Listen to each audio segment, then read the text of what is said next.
Bonjour à tous,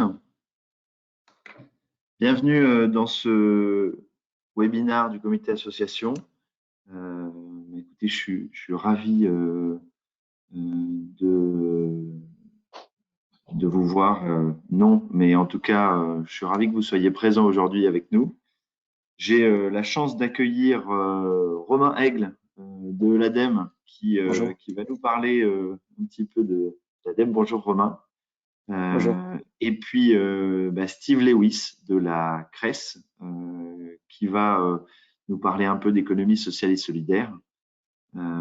Alors Steve a un petit souci de son, mais je crois qu'il est en train d'être réglé grâce à notre intendante en chef Claire, qui est l'organisatrice du comité association. Donc ça devrait se résoudre sous peu. Donc aujourd'hui, on va parler de comment conseiller les associations et les organisations de l'ESS pour mettre en place une démarche RSE. Alors pourquoi on a souhaité faire ce webinaire au niveau du comité association? Tout simplement parce qu'aujourd'hui, on se rend compte que au sein du monde associatif, la transition environnementale et les questions sociétales sont de plus en plus prégnantes. Sur la partie sociétale, le monde associatif est beaucoup plus sensibilisé sur le sens de leur mission que les entreprises. Mais sur la partie environnementale, les démarches sont à peu près les mêmes que celles des entreprises et donc elles sont naissantes. Donc on voit bien une société qui a envie de changer, qui a envie de mettre en place une démarche différente, des organisations dont la société fait partie qui sont en train de s'adapter.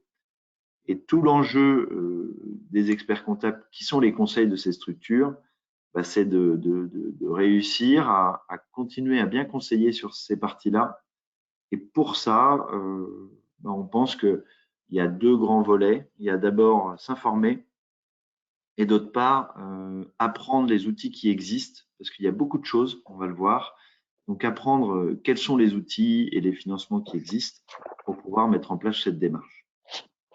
Donc, la première chose que je tenais à vous dire, c'est que la RSE, si ce n'est pas quelque chose que vous connaissez, sachez qu'au niveau de l'ordre, on a un comité RSE qui a lancé une série de podcasts qui s'appelle Compta for Good, la RSE en action, donc la compta pour le bien, et qui, en 6 épisodes d'une vingtaine de minutes, vont vous donner les bases de ce qu'il existe aujourd'hui en termes de responsabilité sociétale des entreprises et tout ce qui tourne autour. Donc, si vous avez pour vous ou pour vos équipes un besoin de monter en compétence sur les grands principes, sachez qu'il existe ça.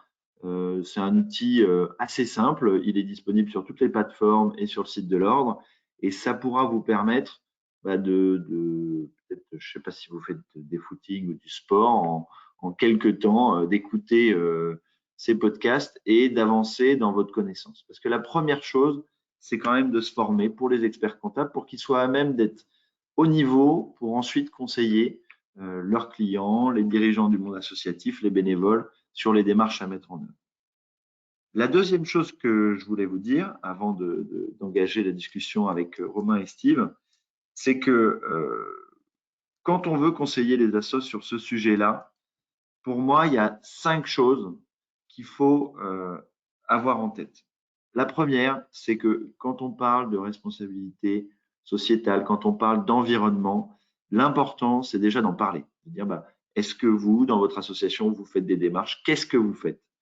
Le monde associatif est un monde atypique qui est souvent en avance sur ces sujets-là, de quête de sens et de volonté d'action pour le bien-être de la société.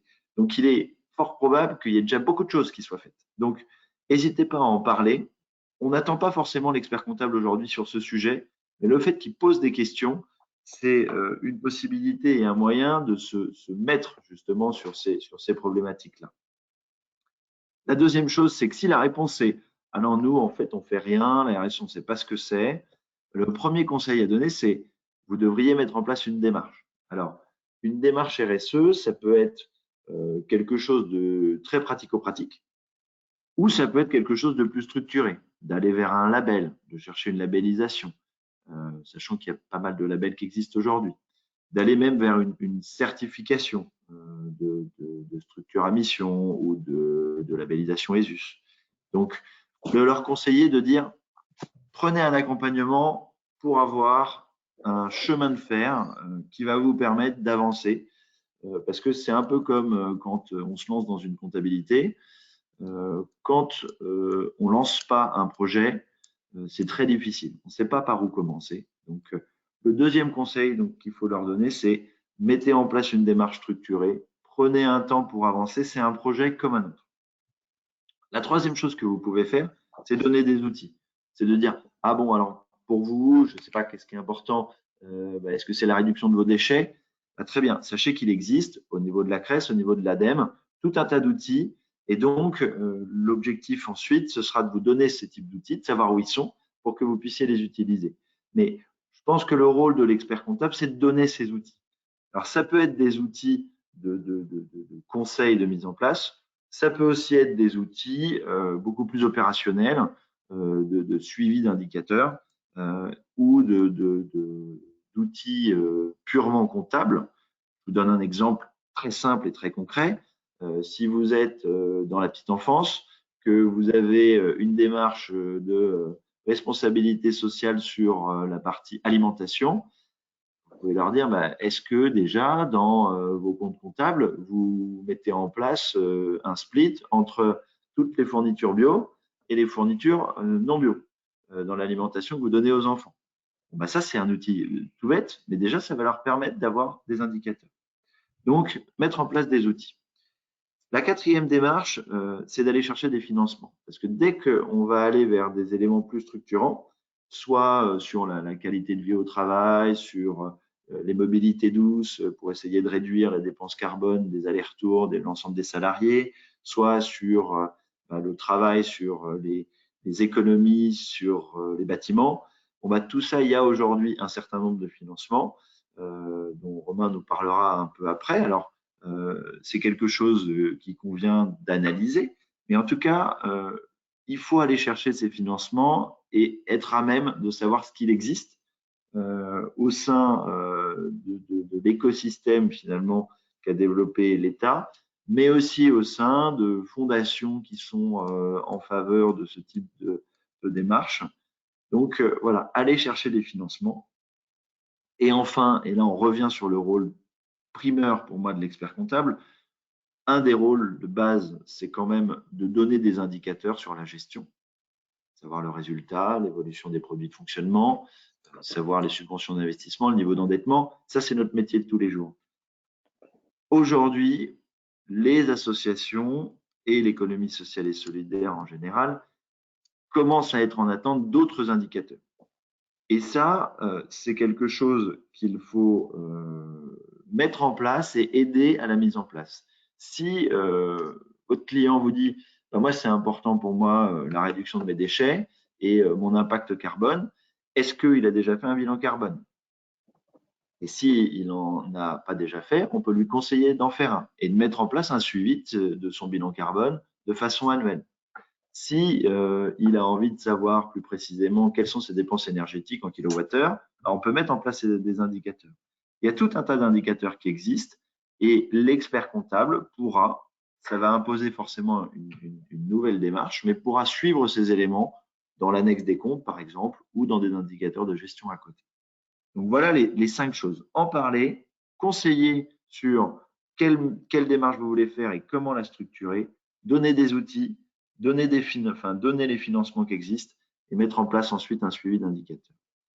Donc, voilà la grande trame. Alors, autour de nous, on a l'ADEME, on a Steve Lewis aussi de la CRES. Alors, je ne sais pas si Steve nous a rejoint, je ne l'entends pas. Donc, on va commencer avec vous, Romain. Donc, l'ADEME, qu'est-ce que c'est en 2 mots? Je crois que ça a été créé il y a 30 ans. Et comment ça fonctionne? Est-ce que, du coup, je vais vous laisser la parole pour présenter un peu cette structure. Et ce qui m'importe, c'est de savoir comment nous, experts comptables, on peut conseiller le monde associatif sur votre métier et tout ce que vous essayez de faire pour les structures. Oui, très bien. Merci. Vous voulez que je partage mon écran après, du coup? Je commence par présenter ce qu'est l'ADEME. Oui, Ok. Donc nous, en fait, l'ADEME, donc l'Agence de la transition écologique, on est un établissement public à caractère industriel et commercial. Hop, j'ai l'invitation, je vais montrer mon écran que vous devez voir. C'est bon? Vous pouvez me le confirmer? c'est bon. Super. Oui, pardon, je vais un peu vite, je ne me suis pas présenté. Donc oui, Romain Aiglé, référent TPE-PME au sein du pôle économie circulaire, donc à l'ADEME, à la direction régionale Île-de-France et également au Centre Val-de-Loire. Donc comme je le disais, on est un EPCI qui a pour but de mettre en œuvre en fait toutes les politiques publiques dans les domaines de l'environnement, de l'énergie et du développement durable de l'État. Donc, ça va passer par plusieurs aspects. Ça va passer premièrement par du conseil et de l'expertise auprès des entreprises, des collectivités locales et du grand public, et de l'aide au financement de projets dans nos domaines d'intervention. Donc, on est organisé avec un siège. En tout, on est quand même à peu près 1000 en France. Et ensuite, en plus de l'organisation avec le siège, on va retrouver des bureaux dans chaque région, donc des directions régionales. Et c'est plutôt nous qui allons mettre en œuvre les financements. Au siège, on va plutôt retrouver tout ce qui est expertise, études et communication avec le grand public. Voilà, les entreprises et les collectivités locales, ce sera plutôt nous. Donc, on a très souvent une approche par thématique, donc 3 pôles, tout ce qui va être transition énergétique avec énergie renouvelable, chaleur renouvelable, etc. Ville et territoires durables, là, ça va être plutôt tout ce qui va concerner les collectivités. Et économie circulaire et déchets, c'est là où vous allez plutôt retrouver tout ce qui concerne entreprises, associations, structures de l'économie sociale et solidaire, etc. Donc, on a une plateforme Agir pour la transition que je vous montrerai un petit peu après, qui va recenser toutes les aides de l'ADEME. On organise également beaucoup de webinaires, notamment depuis la création du plan de relance, pour vous présenter nos aides, les dispositifs, comment est-ce qu'ils peuvent marcher, etc. On a également un centre de ressources méthodologiques et techniques où les entreprises et les collectivités peuvent retrouver toutes nos études, tous nos conseils techniques sur des sujets, comment mettre en œuvre certains projets sur certaines thématiques, par quoi commencer, etc. On organise également des formations en ligne, des genres sous forme de MOOC, donc à faire quand la structure le veut. Et en Ile-de-France, on a également un fil d'actu qui est notre lien d'information, enfin notre newsletter, quoi, auquel les entreprises peuvent tout à fait s'inscrire. Donc, comme je le disais, on a une approche intégrée écosystémique de la transition écologique. Je suis à peu près sûr que vous voyez mon petit truc sur le côté. Je suis désolé si ça dérange la présentation. Non, on voit tout. Ah, super. OK. Donc, dans l'économie circulaire et les déchets, on va plutôt être sur les thématiques de réemploi, réutilisation, réparation, d'éco-conception, d'alimentation durable et de lutte contre le gaspillage alimentaire et de traitement des biodéchets, d'écologie industrielle et territoriale pour que chaque acteur d'un territoire puisse vraiment être en synergie avec l'autre sur ses besoins, sur les flux, etc. On va également aider les déchets ménagers professionnels, etc. Sur tout ce qui est ville et territoire durable, mais ça vous concerne, on va plutôt être sur tout ce qui est qualité de l'air, mobilité, aménagement, adaptation au changement climatique et santé, agriculture de proximité, tourisme durable. Et enfin, sur tout ce qui est transition énergétique, donc récupération de chaleur, géothermie, chaleur renouvelable, etc., etc. Vous ne retrouverez pas sur l'électricité et le photovoltaïque. Par contre, on nous demande souvent la question. D'accord, donc tout ce qui est financement des panneaux solaires, etc., on ne vient pas vous voir. Mais sur tous ces sujets-là, aujourd'hui, vous avez des outils qui permettent d'aider soit à la mise en place, soit au financement. C'est bien ça? C'est ça. Alors, souvent, nous, avant d'aider à la mise en place, on va aider surtout sur des études pour voir si on peut si on peut mettre en place et si ça vaut le coup de mettre en place ce type de dispositif sur la transition énergétique. Mais oui, D'accord? on peut aider. On ne pourra pas aider parce que l'entreprise, on va dire, enfin, l'association est plus petite, etc. On peut essayer évidemment de trouver les bons acteurs pour faire le relais. Mais on pourra bien évidemment conseiller en tout cas. D'accord.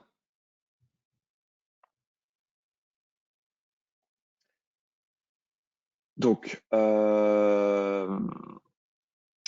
grâce quand même au plan de relance qui est mis en œuvre depuis maintenant un an à peu près, on a pu fortement augmenter le nombre et le montant des aides attribuées en 2021 avec des budgets supplémentaires qu'on a eus et des modalités d'aide plus favorables.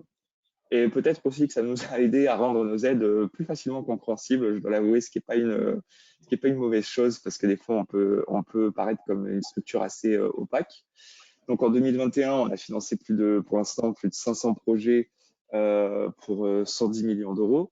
Dans ces 500 projets, 70 projets de l'ESS aidés pour 7,3 millions d'euros. Je vous donnerai des exemples après. D'accord. Voilà, donc les principales thématiques qu'on a financées, c'est sur le réemploi et la réutilisation, l'alimentation durable, lutte contre le gaspillage, etc. Ça, c'est vraiment les thématiques sur lesquelles on s'est le plus retrouvé donc en 2021. D'accord. Et donc, dans ces cas-là, c'est des structures qui font appel à vous sur un Oui. projet qu'ils ont déjà et derrière, vous cofinancez. Alors c'est ça. Nous, alors on a une plateforme en fait où les entreprises peuvent directement déposer leurs projets, mais on conseille toujours. Alors après c'est souvent le cas, mais on conseille toujours aux entreprises de quand même venir nous voir avant à nous, enfin de rentrer en contact avec nous avant de déposer leur projet pour voir premièrement si leur projet rentre dans le scope de nos aides, si les dépenses sont bien éligibles, pour voir à quelle hauteur on va aider, etc. Souvent, il y a des entreprises qui sont très surprises parce qu'en fait, elles pensent qu'on peut les aider à 100%. Non, on ne peut jamais aider à 100%, nous, c'est pas possible. Euh, donc, on leur conseille vraiment de rentrer en contact avec nous, histoire que lorsqu'elles déposent leur projet, il soit le plus propre possible et ensuite il y ait le moins d'attente possible sur l'instruction, sur l'autorisation de financement, etc. D'accord. Donc, il Euh, faut venir en amont. Si je comprends bien, c'est comme oui, une recherche de subvention traditionnelle. Ça se fait avant la mise en œuvre du projet. c'est ça. Euh, ok. On va aider surtout les associations, entreprises, etc., selon leur projet et pas selon le type euh, d'association qu'il s'agit. Par exemple, des fois, j'ai des demandes d'entreprises qui me disent bonjour, voilà, on est une startup ou on est une association qui fait, je ne sais pas moi, qui fait de la collecte de jouets pour les redonner à des personnes en précarité. Bon, ok, ça c'est l'entreprise, mais quel va être votre projet? Qu'est-ce que vous voulez exactement financer? Nous, on va toujours marcher par logique de projet et pas par type Vous, d'entreprise. vous êtes sur l'interne, en fait. Ce qui compte, Voilà, ce n'est ça, pas l'objet, la mission, la raison d'être, tout ce qui se tourne vers les autres. Vous, ce qui compte, c'est pourquoi il y a un changement qui est souhaité au sein de l'organisation et en quoi ça va avoir un impact. C'est bien c'est ça? ça exactement. Ça va Ok. venir être financer le projet et pas vraiment financer la structure en elle-même. Donc, D'où sur notre... l'intérêt, je reviens sur Ouais, ce que je disais avant, d'avoir en fait une démarche RSE un peu globale, parce que si je comprends bien, si on veut avoir des financements ADEME, il faut déjà quand même expliquer l'objectif interne de la démarche. oui, c'est vrai que c'est vrai que c'est vrai que tous ceux qui ont quand même déjà une démarche RSE ou qui sont lancés sur les sujets de transition écologique de façon globale, c'est toujours plus facile déjà pour eux, on le voit, de venir nous expliquer notre projet et leur projet est souvent plus clair en amont. Donc nous, ça va être du peaufinage, etc. Que ceux qui viennent nous voir et qui n'ont jamais mis le pied dans tous ces sujets-là, pour eux, c'est souvent déjà plus compliqué de d'expliquer la demande, d'essayer de la créer, de voir les enjeux, etc. Donc ça, D'accord, c'est vrai que ceux qui sont organisés en amont, souvent, on remarque que c'est quand même un peu plus facile pour eux, c'est vrai. d'accord, Euh, donc on a une plateforme qui s'appelle agir pour la transition.adem.fr qui est une plateforme qui pour aider les entreprises à identifier tous nos dispositifs d'aide, à également entrer en contact avec nous et à déposer leur dossier. Donc, on va avoir une entrée par particulier, par entreprise et par collectivité. Donc, nous, évidemment, c'est l'approche entreprise-association qui va nous aider. Et alors, en première entrée, hein, entreprise-association, on va les considérer comme, euh, comme des mêmes structures, hein, elles vont avoir droit aux mêmes aides. Donc, en fait, d'accord. elles vont avoir plusieurs entrées. Pour une entrée pour savoir comment financer leur projet, une entrée pour savoir comment optimiser conseils, enfin, avoir accès à des conseils financement, etc. Et en fait, c'est par processus, on va dire, de filtrage qu'elles vont pouvoir voir, pardon, tous les dispositifs d'aide auxquels elles ont accès. Donc ça va être sur la droite de mon écran. Vous voyez qu'elles vont se déclarer comme une association, qu'elles vont dire qu'elles se situent en Île-de-France. Et ensuite, elles vont choisir la thématique qui concerne leur projet, que ce soit du projet d'économie circulaire et déchets, du projet plutôt lié à la mobilité, au transport, au tourisme, par exemple. Et lorsqu'elles auront déjà choisi la thématique qui va les concerner, on va demander encore une fois d'affiner un peu plus leur demande. C'est-à-dire que là, l'exemple qu'on a pris, c'est si elles font une demande autour de l'économie circulaire et déchets, est-ce que ça va plutôt concerner de l'alimentation, plutôt de la production durable, plutôt du réemploi et de la réparation. Et quand elles ont choisi, on va leur demander si elles souhaitent être accompagnées plutôt sur de l'investissement matériel, si elles veulent plutôt être financées sur de l'étude et des conseils, ou sur de l'animation, communication, formation, etc. Et ensuite, par rapport à tous ces filtres, l'entreprise va voir tous les dispositifs d'aide auxquels elle peut potentiellement avoir un financement. Donc là, avec l'exemple qu'on a effectué, elle pourrait avoir droit à 7 dispositifs d'aide, dont 3 qui s'affichent, donc financement des équipements de réemploi, réparation, réutilisation, investissement pour la gestion des biodéchets, etc. Et ensuite, quand elles vont cliquer sur les fiches, elles vont avoir accès à toutes les modalités d'aide, c'est-à-dire les conditions d'éligibilité et de financement, etc. Qu'est-ce qui est finançable dans ce projet, dans ce type de projet, qu'est-ce qui ne l'est pas. Et ensuite, elles vont avoir nos contacts qui vont pour rentrer en contact avec nous en amont. Et ce sera également par ces fiches-là qu'elles pourront déposer des dossiers. Donc là, Donc, par rapport à ça, c'est vrai que moi, je vois la place de l'expert comptable, elle est dans l'utilisation de cet outil pour aider à la recherche de subventions. exactement, Des choses qui sont exactement. faites par quelques-uns de nos confrères, pas par tous, mais là, on voit qu'on a, nous, une plateforme pour pouvoir les aider, déjà à les sensibiliser à l'existence de cette plateforme, mais aussi pour pouvoir les aider. Ok. Hum, Est-ce qu'il y a des tailles limites ou où il faut aller dans chaque dispositif et chaque dispositif a ses particularités d'éligibilité? quand vous dites des tailles limites, c'est-à-dire De taille d'association en termes de non, produits de d'accord. fonctionnement, en termes de salariés. Non, non, non, généralement, on n'a pas ce genre de limite-là. Alors, effectivement, les financements, c'est vrai qu'ils ne seront pas forcément les mêmes si on est une très grosse association, mais c'est rarement le cas quand même, avec par exemple plus de 250 salariés, Ok, qu'une association de 10 ou 20 ou 30 salariés. Mais généralement, nous, on retrouve beaucoup plus le deuxième cas, hein, les associations et structures de l'ESS de 20, 30, 40, 50 salariés, que les très grosses associations qui ok, opèrent des fois sur tout le territoire national, etc. ok. Euh, Et donc, du coup, oui, vraiment, cet outil-là, cette plateforme plutôt Agir, n'hésitez pas à l'utiliser lorsqu'il vous parle de recherche de financement, etc.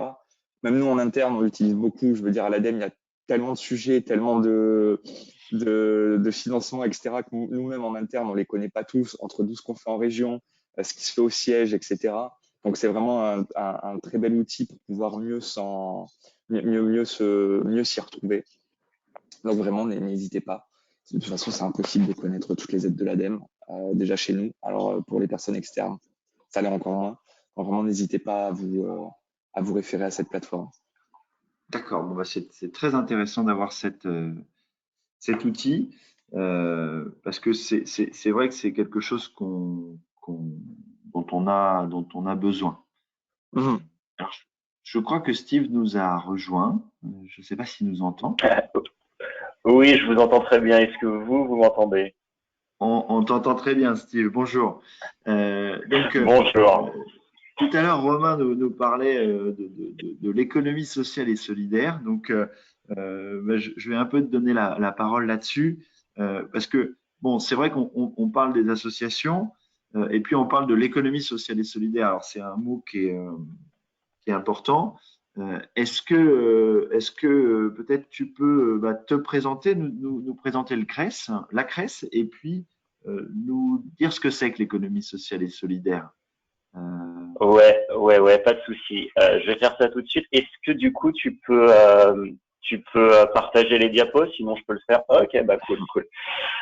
Bonjour à toutes et tous. Donc, je me présente très rapidement. Je m'appelle Steve Lewis. Je suis responsable des activités de transition écologique et énergétique à la CRES Île-de-France. La CRES Île-de-France, ça veut dire Chambre régionale de l'économie sociale et solidaire d'Île-de-France. Donc, du coup, l'économie sociale et solidaire, qu'est-ce que c'est? Ça a été le périmètre, on va dire, a été clarifié à l'occasion de la loi de 2014, dite aussi loi Hamon, qui définit l'économie sociale et solidaire comme un mode d'entreprendre caractérisé par trois items. Le premier de ces items, c'est un but poursuivi qui est autre que le partage des bénéfices. Donc souvent dans le milieu de l'ESS, c'est ce qu'on appelle l'objet social de la structure ou de l'entreprise. Le deuxième item, c'est une gouvernance démocratique. Est-ce que tu peux, ouais, voilà, sur cette diapo-là, parfait. C'est une gouvernance démocratique. Et le troisième item, c'est une lucrativité limitée. Une lucrativité au moins limitée. Par exemple, dans le cas des coopératives, il y a des obligations de mise en réserve des bénéfices. Ça, c'est caractéristique de la lucrativité limitée. Mais dans les associations, il y a une lucrativité qui est nulle. Voilà. Alors du coup, ça, c'est les critères en termes de statut. Oui, vas-y. Je tiens juste à faire une précision pour nos confrères. La notion de lucrativité qui est présentée dans la loi de 2014, c'est pas la notion de lucrativité qu'on va retrouver dans l'analyse fiscale qu'on peut avoir au niveau du monde associatif. C'est-à-dire qu'on peut avoir une association qui est considérée comme à caractère lucratif, mais qui a une lucrativité limitée. Donc, ça paraît un petit peu compliqué, mais c'est important d'avoir ça en tête. Les associations sont de plein droit, qu'elles soient lucratives ou non, dans le monde de l'économie sociale et solidaire. Ouais, la lucrativité limitée de la loi de 2014, en fait, ça fait référence à qu'est-ce qu'on fait des bénéfices. Voilà, tout simplement. Mais effectivement, des associations peuvent être fiscalisées, être soumises à la TVA selon leur activité. Enfin, vous connaissez ça beaucoup mieux que moi. Alors du coup, en termes de statut, qu'est-ce qu'on retrouve dans l'ESS? Les quatre familles un peu historiques, c'est-à-dire les associations, les coopératives, les mutuelles, les fondations, qui ont la caractéristique commune d'être des sociétés de personnes où le poids dans la gouvernance des différentes parties prenantes ne dépend pas du nombre de parts sociales qui est apporté initialement dans le cas des coopératives par exemple. Et enfin, c'est là où la frontière est un petit peu plus poreuse, un petit peu plus floue. La loi de 2014 a créé un nouveau statut qui sont les sociétés commerciales de l'ESS. Donc, c'est des sociétés qui ne relèvent pas des quatre statuts précédents, mais qui néanmoins respectent les trois principes de l'ESS que j'avais décrits précédemment. Ça, c'est ce qu'on appelle les sociétés commerciales de l'économie sociale et solidaire. Bon, il y a une couche supplémentaire qui est l'agrément ESUS, mais on va pas rentrer dans ce détail-là. Et donc du coup, pour donner quelques chiffres très brièvement, ça représente quoi à l'échelle de la France? Ça représente 222 000 établissements employeurs, 2,4 millions de salariés et 14% de l'emploi privé. Ça, c'est des chiffres qui datent de 2015. On va voir les chiffres de 2019 très bientôt. Il y a eu un petit changement dans les fichiers INSEE, donc du coup, il y a une période où on n'avait pas vraiment de données, mais maintenant ça va mieux. On aura bientôt des chiffres beaucoup plus récents. Voilà, ça c'est le périmètre de l'ESS. Alors ça c'était une petite slide, je vais passer très vite dessus parce que je pense que sinon ce sera un petit peu trop long. Mais c'est juste pour montrer un des effets de la lukrativité limitée qui du coup oblige à avoir une mise en réserve des bénéfices. C'est que c'est quand même des structures qui ont une certaine résilience face au choc exogène. Typiquement une pandémie de Covid-19 et une limitation assez forte des activités, où on voit que, alors ça c'est à l'échelle que de l'Île-de-France, hein, pas de la France, où on voit que il y a une perte d'emploi dans les structures de l'ESS qui était inférieure à la perte d'emploi qu'il y avait dans le secteur privé en dehors de l'ESS. Voilà, bon, je vais pas trop m'attarder sur cette diapo. Si tu peux passer à la suivante. Merci beaucoup.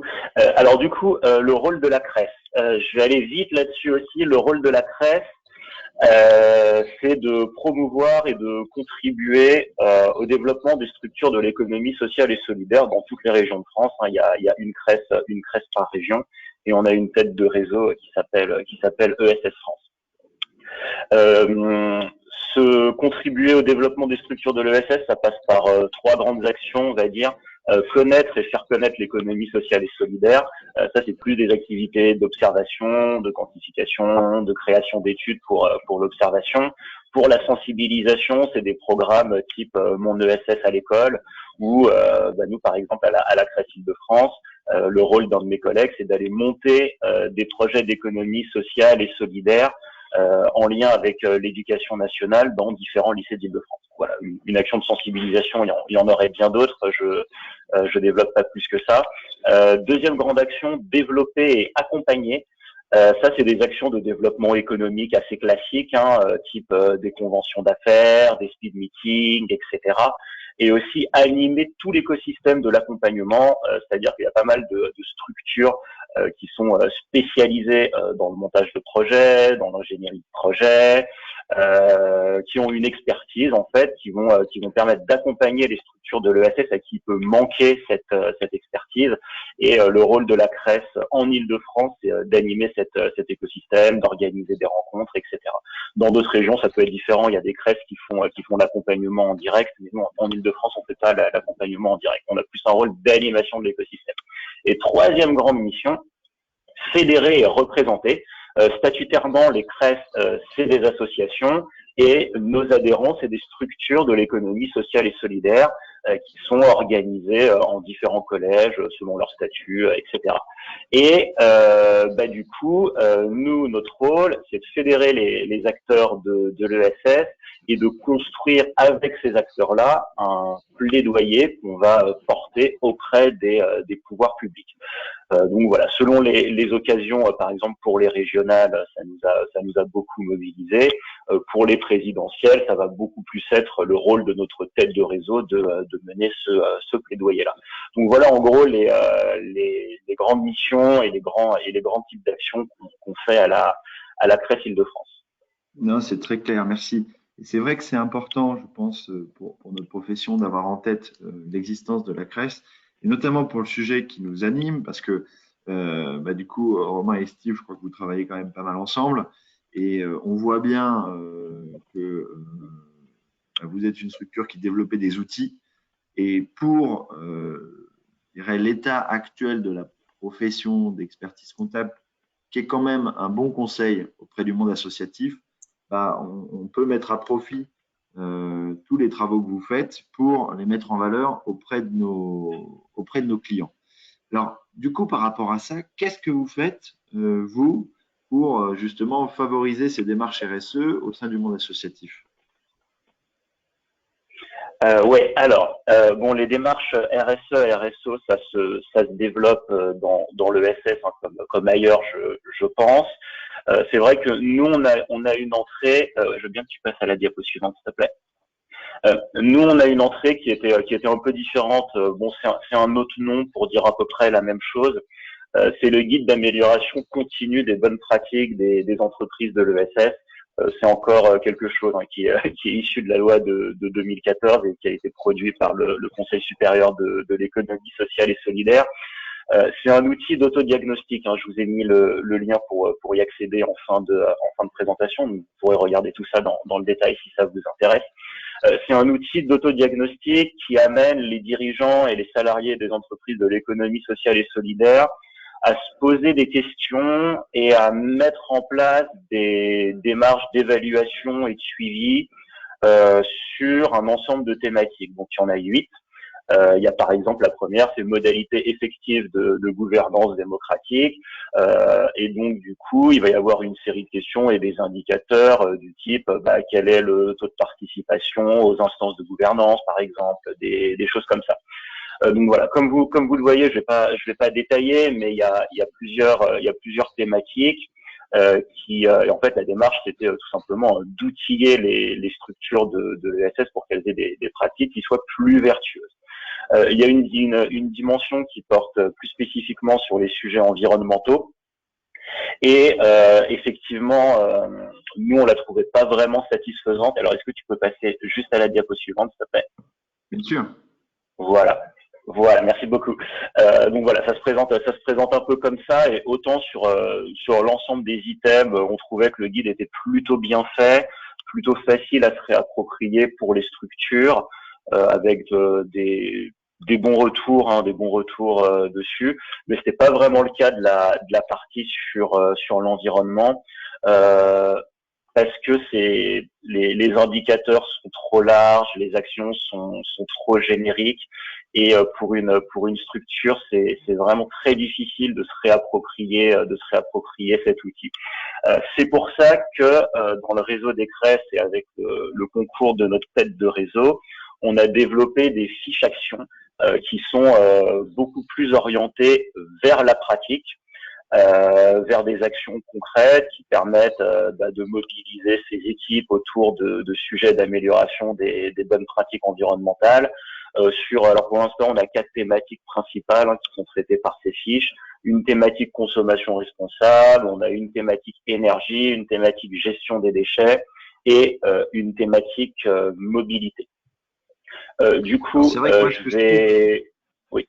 Ce que je trouve intéressant dans la démarche que vous avez développée, par rapport à tout ce qu'on peut voir au niveau des pratiques RSE, c'est que généralement, aujourd'hui, dans les labels, les certifications ISO ou les cabinets qui accompagnent ces démarches RSE, on part d'une analyse générale et on a quand même tout un travail pour monter un plan d'action avec des indicateurs.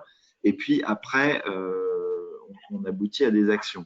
Là, c'est l'inverse, et c'est tout l'intérêt de ces fiches, c'est qu'on part de choses concrètes, très simples, et vous fournissez à chaque fois des outils pour justement rentrer dans le concret de comment mettre en œuvre. Et ça, je trouve que c'est vraiment intéressant. Ouais, on est vraiment. Tu peux donner des exemples de ces fiches? Ouais, bien sûr. Alors, est-ce que tu as possibilité de projeter les fiches, si tu cliques sur le lien, par exemple? Est-ce que vous voyez mon écran? Yes, super. Ouais, c'est bon, ça marche. Comme ça, vous pouvez visualiser un peu plus à quoi ça ressemble. Donc en fait, dans les fiches, on a des actions qui sont très simples à mettre en œuvre, type mettre en œuvre un forfait mobilité durable. D'autres qui sont un peu plus compliquées. Du coup, je vais vous présenter très rapidement la fiche, mais plus pour vous montrer un peu la démarche qu'on avait derrière. En fait, l'idée, c'était d'avoir un outil qui était quand même relativement clé en main, Donc on voit sur la droite les objectifs du développement durable des Nations Unies, qui est une démarche qui monte quand même pas mal dans le secteur de l'ESS, à laquelle beaucoup de structures se rattachent. Donc ça leur permet aussi de valoriser ces actions dans ce cadre-là. Du coup, on a une première partie qui porte plus sur une partie introductive sur les enjeux environnementaux qu'il peut y avoir autour de la mobilité professionnelle et particulièrement autour des trajets domicile-travail, puisque c'est bien dans ce cadre-là que le forfait mobilité durable a son intérêt. Donc voilà, il y a les enjeux environnementaux, un petit descriptif de l'action. Alors, est-ce que tu peux descendre qu'on voit plutôt le bas de la fiche, et la partie qui est où là ça devient vraiment assez clé en main, c'est quoi les étapes de mise en œuvre de l'action. Déjà d'abord, faut faire un peu le tour des salariés de la structure. Est-ce que ce forfait mobilité durable il correspond à un vrai besoin? Si c'est pas le cas, ça sert à rien de se lancer là-dedans. Comme ça, au moins c'est réglé. Ensuite, voir les salariés qui seraient demandeurs, des petits tips pratiques, parce que ça se compte pas exactement de la même manière un forfait mobilité durable si on est à temps partiel à moins de 50% ou si on est à temps plein ou temps partiel de plus de 50%. Donc tout ça, c'est détaillé aussi. Ensuite, aller voir avec son employeur si c'est pas lui qui est à l'initiative de la démarche. Est-ce que c'est déjà prévu dans un accord d'entreprise, dans un accord de branche? Voilà.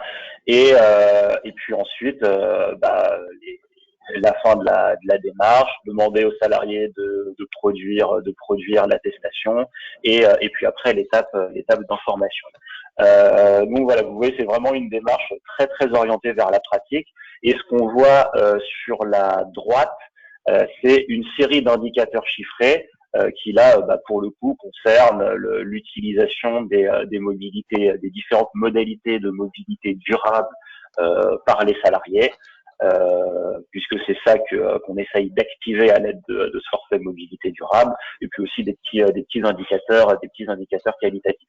Et évidemment les ressources, les ressources et les sources qui permettent de creuser un petit peu le sujet, d'avoir accès à tous les textes réglementaires, tous les guides qui peuvent être produits par une diversité d'acteurs, dont souvent l'ADEME sur ces questions de pratique, de bonnes pratiques environnementales.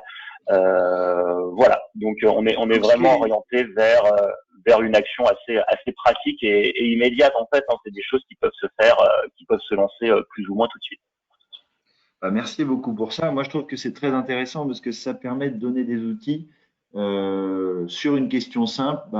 Il y a déjà un gros travail qui a été fait en amont et qui, à mon avis, peut être diffusé et réutilisé par les confrères qui sont à votre écoute pour justement entraîner des changements dans les structures qu'ils accompagnent. Alors, moi, j'ai envie de me tourner vers Romain. Donc, Romain, concrètement, demain, j'arrive à mettre en place ça chez un de mes clients. Une des questions qu'il va me poser, ou une des questions que moi je vais me poser, c'est est-ce que l'ADEME sur ce type de projet peut accompagner?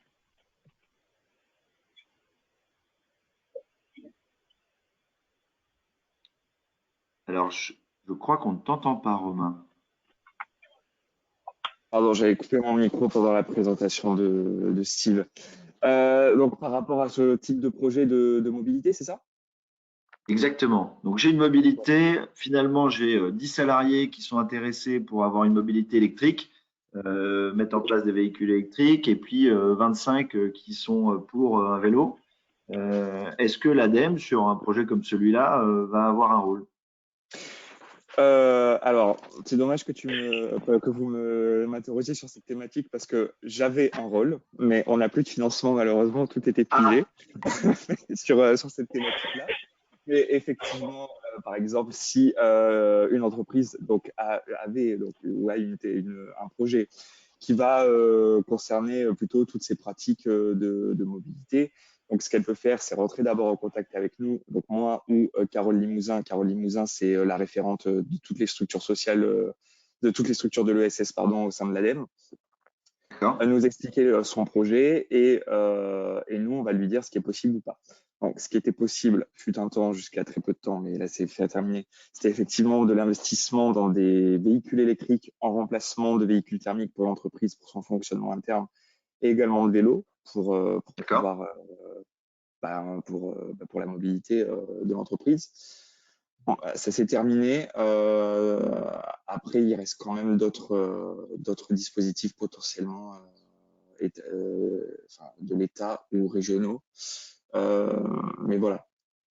Après, D'accord. Donc j'avais d'autres exemples à présenter, hein, si vous voulez.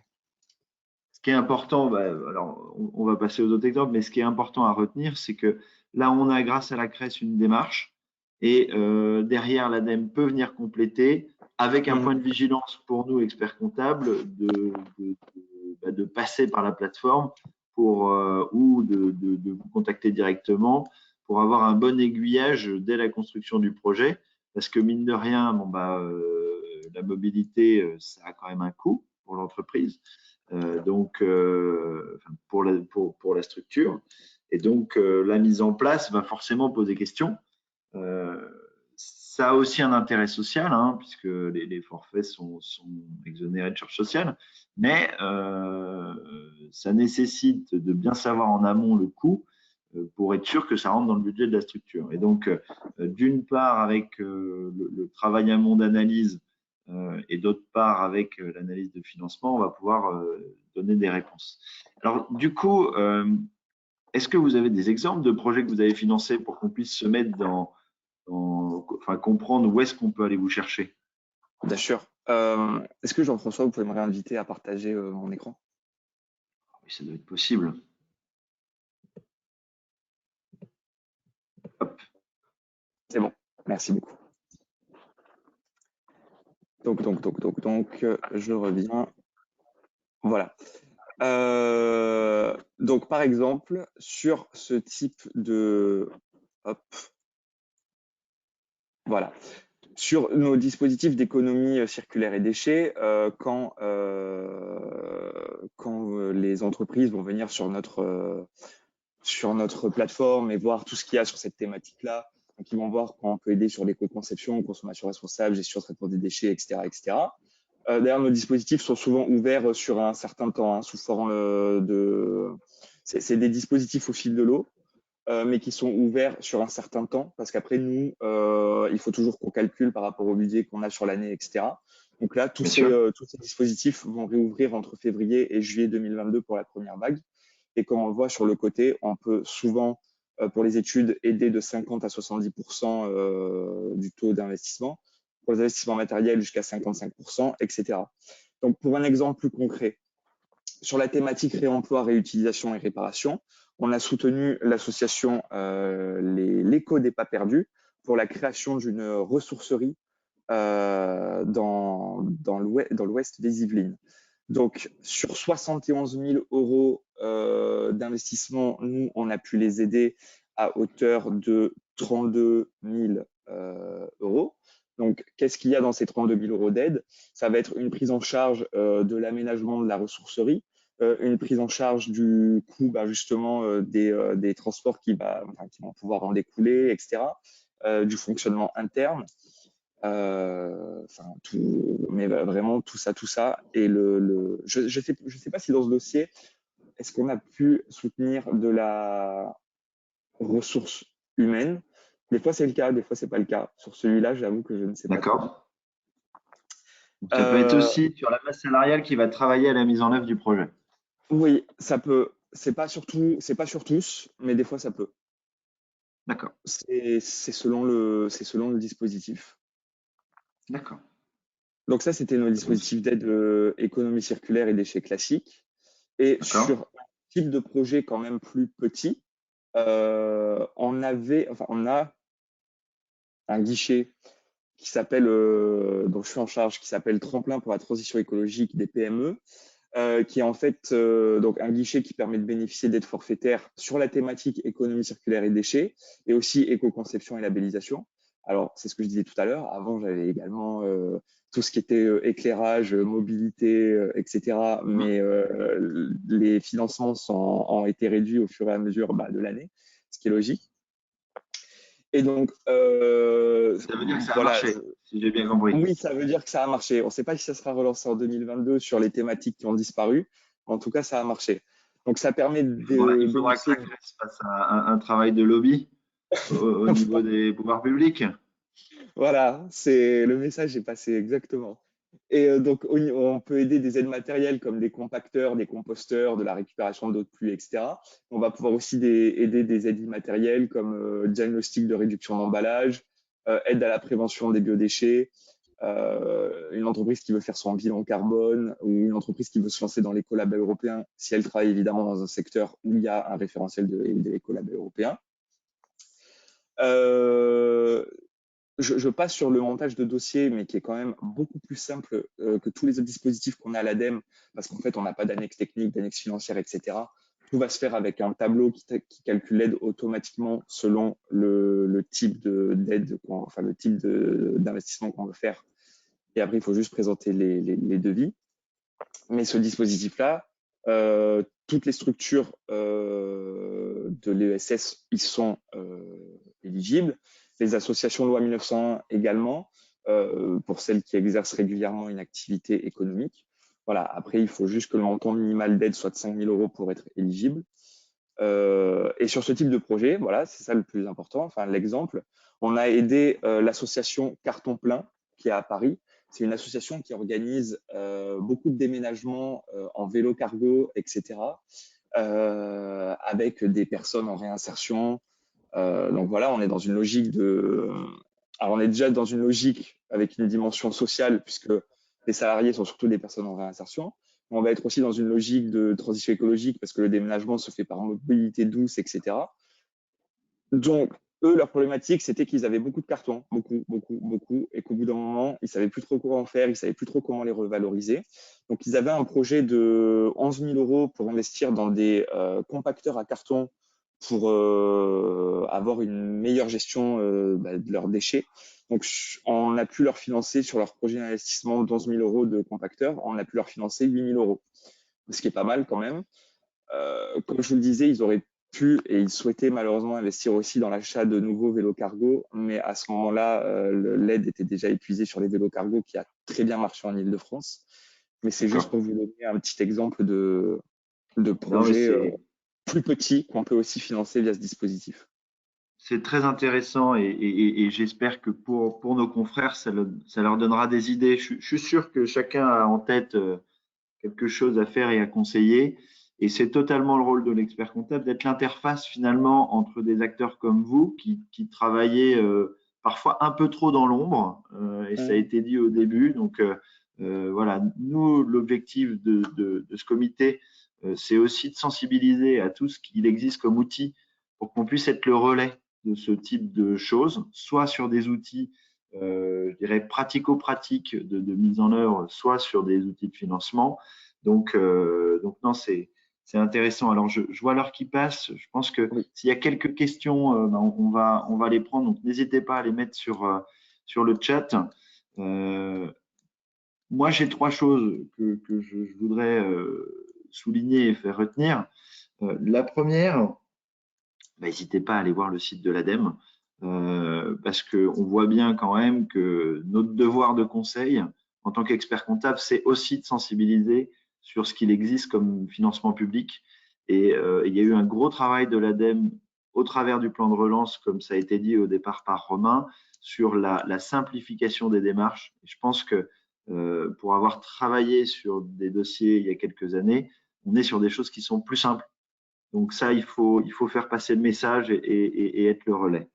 La deuxième chose, c'est que Steve et son équipe ont fait tout un tas de fiches qui sont vraiment intéressantes et utiles et qui permettent de ne pas réinventer la poudre. Donc, n'hésitez pas à aller les voir. Je vous donne, parce qu'on n'a pas eu le temps de tout détailler, Steve, j'en suis désolé, mais ça fera peut-être l'objet d'un prochain échange pour réduire le volume d'impression, pour gérer ses biodéchets, pour travailler sur la réduction des consommations thermiques, pour mettre en place du réemploi du matériel usagé, pour développer des énergies renouvelables. Tous ces projets-là, il y a des fiches qui ont été faites qui permettent de structurer la démarche de façon pratico-pratique. Donc, n'hésitez pas à aller voir ces fiches. Et puis enfin, bah, sur la démarche RSE au sens large, sachez qu'on a 6 podcasts qui ont été faits, qui s'appellent Conta for Good, par le comité RSE et qui bah, permettent pour vous ou vos équipes de mettre le pied à l'étrier de tout ce qu'il existe et d'être plus fort pour mieux conseiller les clients. Donc, retenez ces 3 choses, je pense qu'elles sont importantes. Alors, je ne sais pas s'il y a quelques questions. Peut-être que je vais laisser la Jean-François, parole à Claire. Oui. oui, je voulais juste rajouter quelque chose sur l'ADEME. C'est vrai que je ne l'ai pas dit au début, enfin, parce qu'en fait, ça nous semble des fois logique, mais parce qu'on est dans le jus, mais en fait, c'est vrai qu'il faut le préciser. Toutes nos aides, en fait, sont incitatives. Donc, c'est pour ça que des fois, il ne faut pas hésiter à venir nous voir pour voir s'il y a des choses à potentiellement faire, parce qu'en fait, du moment où les choses passent dans la réglementation, nous, on ne peut plus les aider financièrement. Donc, c'est le cas, par exemple, l'exemple qui me vient, c'est sur les déchets. Avant, il y a quelques années, nous, on pouvait aider sur tout ce qui était tri 5 flux, etc. Maintenant, c'est devenu obligatoire pour une certaine partie des entreprises avec un seuil réglementaire. Et toutes celles qui sont au-dessus de ce seuil réglementaire, on ne peut plus les aider financièrement. Donc voilà, des fois, faut pas hésiter à venir nous voir tant qu'il est encore temps. Et le meilleur moyen pour vous contacter. Peut-être juste pour compléter très rapidement là-dessus, c'est pour ça que c'est super important d'une manière ou d'une autre d'avoir accès à une veille réglementaire, parce que c'est vrai, maintenant le tri 5 flux c'est une obligation réglementaire.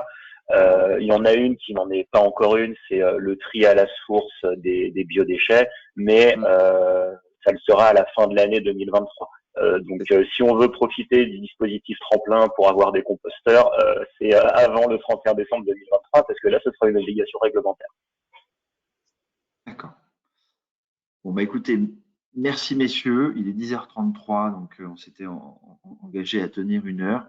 Je pense que vos explications ont été parfaitement claires, puisqu'il n'y a pas de questions. J'espère que ceux qui nous écoutent de l'autre côté de leur écran ont été intéressés par ces sujets. Moi, en tout cas, je tenais vraiment à vous remercier, Steve et Romain, pour le travail que vous faites et les informations que vous nous donnez. Je pense que c'est important pour les experts comptables d'avoir ce lien avec des structures comme les vôtres pour que tout votre travail soit mis en avant et que nous, on puisse être le relais de ça. Donc merci pour ça. Merci à Claire Delmas qui nous a organisé ça de main de maître malgré les petits problèmes techniques en amont. Et puis, un merci à tout le comité association qui travaille au jour le jour pour essayer de fournir des informations pour nos confrères, pour qu'ils continuent à conseiller au mieux cette population. Voilà, je vous souhaite à tous une très bonne journée. C'est la fin de ce séminaire. S'il y a d'autres questions, n'hésitez pas à nous faire un mail et on fera en sorte de vous répondre. Et puis, on vous diffusera par la suite les différentes choses qui vous ont été présentées pour que vous puissiez aller à la source de l'information quand vous en aurez besoin. Au revoir à tous. Merci à vous. Merci beaucoup. Bonne journée, au revoir. Au revoir.